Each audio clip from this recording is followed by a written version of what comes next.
New website, new domain, how to start building authority and links without being sandboxed. Not really much you can do, Mark.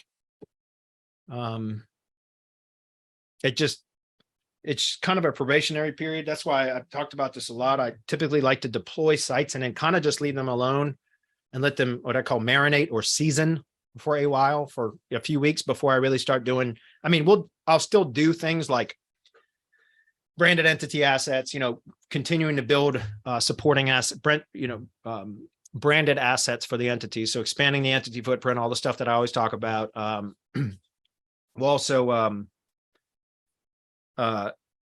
build links to those kind of tier one branded assets and things like that. But I typically don't do a lot to the direct to the site until after about 6 weeks. Once I first deploy it, I like to just kind of let it sit for a little while and index, and it kind of passes through that probationary period, so to speak, which you're calling a sandbox.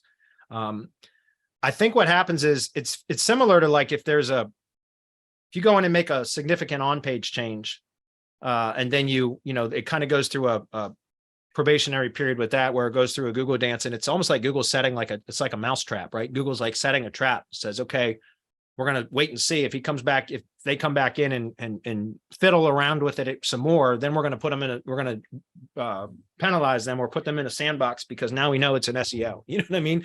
So sometimes it makes sense to make changes or like deploy a new site and leave it sit for a few weeks. And that's typically what I like to do. A lot of the times, just letting the stuff sit for a while, I've noticed recently, it starts to rank on its own. And I've kind of seen a lot of that stuff with the tree service testing that I've been doing over the last few months, because some of these stuff were tests that I set up 2 or 3 months ago, and I've done nothing with them since.